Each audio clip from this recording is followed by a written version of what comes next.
Saya kembali ke September. Ya. Ya, terkait dengan proses permohonan fatwa tadi ya, kan gitu. Kan tadi saksi mengatakan bahwa hasil diskusi saksi dengan Doni itu ada 3 cara. Ya. Pertama normatif, kedua minta Pemecatan. mundur, ketiga PAW. PAW. Ya. Ya. Yang normatif kan sudah dilaksanakan nih. Sedang menjalankan. KPU tidak setuju ya. Pada waktu itu kan Pada tidak akhirnya. setuju. Nah, terkait dengan meminta mundur. Nah, ini saya Ya. tanya terkait dengan meminta mundur. Nah, apakah saksi pernah bersama Doni meminta supaya Rizky Aprilia itu mundur? Jadi Pernah nggak? begini Pak Jaksa, Ya. setiap hari saya ketemu sama Doni saat itu. Iya. Dan di situ kita progres perkembangan kita cermati. Ya. Kita mulai melihat ada indikasi ini agak nggak mudah Nggak mudah. barang ini. Ya. Karena situasi di KPU sendiri. Dan sudah terlanjur, sudah ada putus. Maka kemudian kita cari alternatif apa ini sambil paralel. Ya. Maka kemudian Doni mau nemuin Rizky untuk minta mundur saat itu. Ya. Nah kebetulan hari itu Rizky lagi di Singapura. Itu sekitar bulan berapa? Tanggal berapa Mas Iman? Ah itu ada di BAP saya Pak Jaksa. Ya, sebentar. Jadi kita udah periksa Rizky Aprilia kemarin. Ya. Dia itu ada di Singapura di tanggal 23 September 2019. Ya, berarti tanggal itu. Oke. Nah, pada waktu itu yang menghubungi saudara Rizky Aprilia itu kan Doni ya. Doni, saya nggak kenal sama Rizky. Saksi nggak tahu. Saya nggak kenal. Nah, kemudian bagaimana akhirnya saksi yang berangkat ke Singapura, benar kan? Ya, Ya, bagaimana ceritanya coba? ya saat itu saya lupa Doni kenapa nggak bisa di Indonesia dan dia minta saya ke Singapura karena waktu itu saya sering bolak-balik Singapura. Pak Jaksa. Ya. Nah, terkait dengan Ya. ini nih, apa yang disampaikan Doni kepada saksi pada saat itu untuk menemui Rizky Aprilia? Ya dikasih misi untuk bagaimana Rizky bisa mau mundur dengan kompensasi. Begitu ya. Ya, Kemudian saksi berangkat tanggal berapa pada waktu itu? saya tanggalnya nggak ingat tapi di BAP saya ada.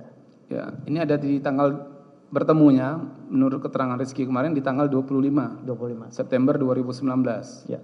Nah, pada saat itu, pada saat saksi akan berangkat, saksi sempat komunikasi dulu nggak dengan Rizky bahwasanya yang berangkat saksi bukan Doni gitu Saya komunikasi ke semua pihak ke Rizky. Ke Apa Rizky. yang saksi sampaikan kepada Rizky? bahwa pada waktu itu? saya akan ke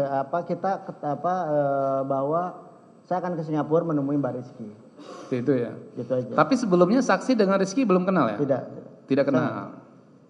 Nah, kemudian di tanggal 25 September itu ketemu di Singapura ya? Ketemu di Singapura. Sekitar pukul berapa pada waktu itu? Sore. Sore, sekitar pukul 17 ada? Ya bisa. Seperti itu ya. Di mana pertemuannya? Di hotel saya di Orchard.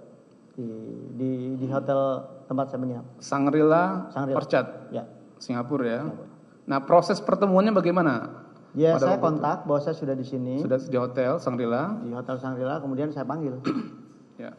Nah, kemudian saksi ada pembicaraan dengan Rizky ya? Pembicaraan, dia tanya saya siapa. Sebentar. Oh, saksi tanya dulu dia saksi siapa? Rizky yang tanya saya siapa. Oke, saksi jelaskan. Apa yang Saya saksi sampaikan? jelaskan bahwa saya dapat perintah dari partai untuk menjalankan keputusan partai. Sebentar.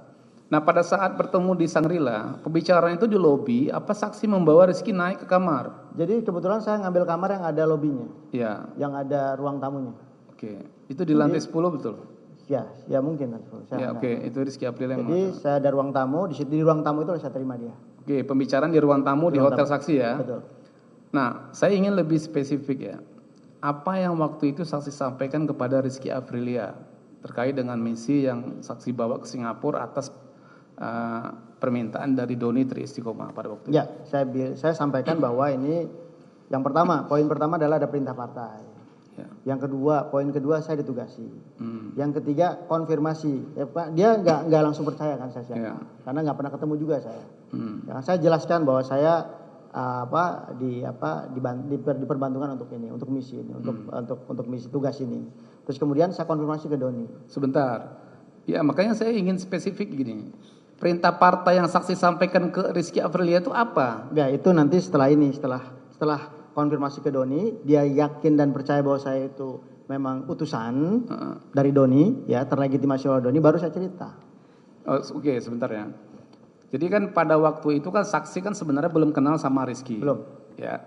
Kemudian saksi memperkenalkan diri, saksi itu membawa perintah partai pada Ya. waktu itu. Ya. Nah, kemudian Rizky Aprilia sepertinya ragu ya. Ragu apa? Ragu. Karena belum pernah ketemu Jadi saya. yang saksi lakukan pada waktu itu menghubungi Doni. Menghubungi Doni dan mengeluarkan semua dokumen partai. Oh, saksi menyerahkan dokumen partai. Dokumen partai, Mahkamah Agung, keputusan DPP dan sebagainya. Nah, pada waktu saksi menghubungi Doni, apa yang disampaikan Doni kepada Rizky Aprilia via telepon? Ya, bahwa ini ada Saiful itu memang kami ditugasi oleh Pak Sekjen untuk mengurus urusan PAW Harun ini. Oh, jadi Doni menyampaikan bahwasanya Pak Saiful saksi ditugaskan oleh Sekjen untuk mengurus terkait dengan Harun Masiku. Nah, permintaannya apa pada waktu itu kepada Rizky? Ini saya ceritakan kronologis, ceritakan kondisi bahwa ini ada satu hal yang memang karena gini, saya ngelihat di partai ini kan ada istilah tegak lurus, jadi terhadap keputusan bahwa ini udah DPP sudah memutuskan ini. Siapapun yang diputuskan seperti ini sebagai kader memang punya kewajiban apa? Menjalankan, mengikuti apa perintah. Jadi mundur. Jadi salah satu cara yang terbaik supaya ini kondusif, soft landing, ya ini diminta mundur.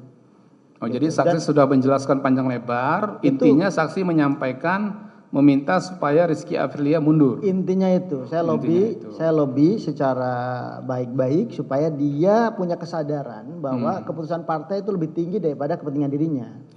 Begitu. Maka kemudian saya tuntut dia untuk melaksanakan moral dia sebagai kader. Sebagai kader ya, Pak. Nah, responnya Rizky gimana? Tadi kan saksi mengatakan ini kader udah berdarah-darah menangkan pemilu. Disitulah dia curhat, gitu, sampai nangis. Apa yang disampaikannya pada waktu itu? Intinya apa? Dia nggak mau. Dia nggak mau. Dia bilang, oke lah kalau ini keputusan partai, satu saya minta. Ibu Mega langsung yang minta, yang perintah. Baru saya mau mundur. Itu pertemuan di Singapura ngomong gitu? Ya begitu. Seperti itu ya. Kemudian kan berarti deadlock ya? Deadlock. Rizky-nya menolak. Usahanya ya emang deadlock. Menolak. Terus saksi kan pulang? Pulang. Nah, saksi melapor kepada siapa hasil pertemuan dengan Rizky Aprilia tadi? Ya saya langsung ketemu Doni. Hah? Ketemu Doni. Ketemu Doni? Ya. Lapor bahwasanya Rizky menolak? Iya. Ada lapor ke terdakwa? Saya dari awal keberangkatan juga lapor.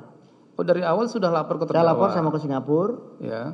Terus kemudian ke Rizky, ke Doni.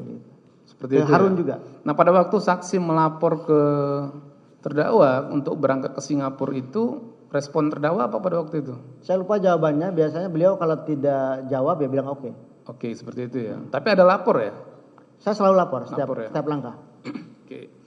Nah, kemudian terkait dengan tindak lanjut penolakan oleh Rizky Aprilia tadi, apakah kemudian saksi mengetahui ada surat dari DPP yang mengundang Rizky Aprilia untuk datang ke DPP dan ketemu dengan terdakwa? Tidak. Saksi nggak mendapat informasi lagi ya? Ya.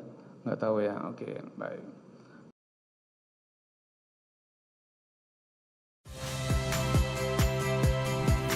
Saya Harjuno Pramendito. Saksikan program-program Kompas TV melalui siaran digital, pay TV, dan media streaming lainnya. Kompas TV, independen, terpercaya.